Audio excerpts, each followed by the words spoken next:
I don't know if you know, Jordan Burroughs was on the Joe Rogan Experience. I think everybody now. But I guess it's a big deal. I know it's a big deal. But I started thinking about, why is it a big deal? It's a big deal for a multitude of different reasons. This is not the first time that the biggest star in our sport at the time has gone on, arguably, I guess, I don't know how many people would argue, but arguably the most watched or listened to kind of talk show of its time, right? Like Henry Cejudo went on a talk show. I don't know. I suck at pop culture. Just give me a break on this.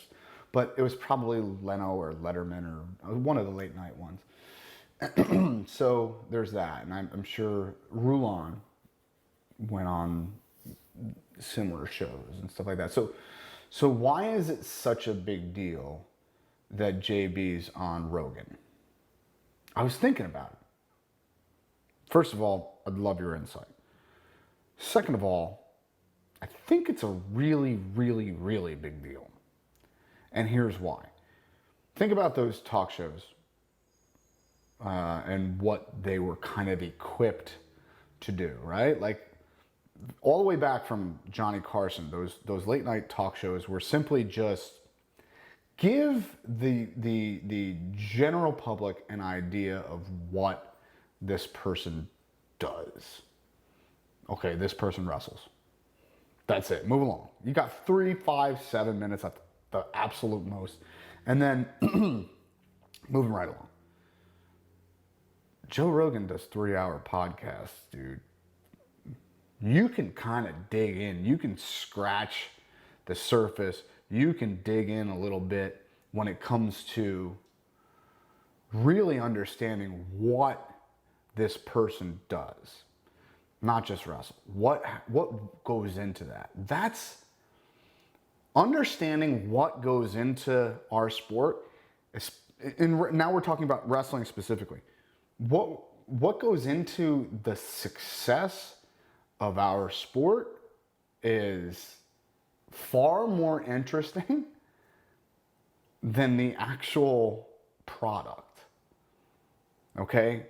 So JB explaining the nuance of how he came through this sport over the course of more than several hours is so much more valuable than the amount of people. Now, look, we all know that the old school Johnny Carson, Jay Leno, David Letterman talk shows probably had more eyeballs on them per capita, right?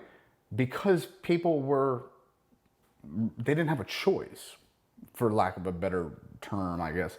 It was either they watched TV or they went to bed. Joe Rogan is competing with MacBooks and smart TVs and smartphones and all these other things. And so while I'm sure those old school talk shows probably had more actual concurrent viewers on them at a specific time, this is far more valuable because, number one, it's showing the process that goes into it. It's giving a peek behind the scenes of a sport that, and let's call it what it is, generally sucks at promoting itself. Okay? We suck at promoting ourselves because we are just simply too humble, right? We were taught since we were kids, just raise your hand, run off, and get ready for the next match. There's something to that. But there's also something to the fact that we need to promote ourselves better. Now, here's the other thing that I think is really, really important to understand. And maybe this is just a feeling that I'm getting from the situation, but every time I saw Henry on late night, Henry Cejudo on late night, a gold medalist on late night, all these people that would make it to the pinnacle of the sport and then be recognized by mainstream media, it always felt like they were looking backwards. When they went on the show, whether it be, Leno, Letterman, whatever, it always looked like, oh, well, what did you do last week? What did you do before you got here? The reason that you are here is because of what you did yesterday or last week. The thing that really blew my mind about Joe Rogan and what he wanted to kind of extract from Jordan Burroughs was, yes, of course, we were looking backwards. How did you get here? But it was also like, what are you doing next? What does a day in the life look like right now moving forward? What matches do you have coming up? Yes, this is self-serving, talking about the David match, for sure. But it's also like, he was talking about Tokyo. He was talking about moving forward and being the greatest of all time, whether he called it that or not, doesn't matter. But he was talking about his future successes. That's important because now you're building a fan base around things that could happen in the future, as opposed to building a fan base of things that have already happened.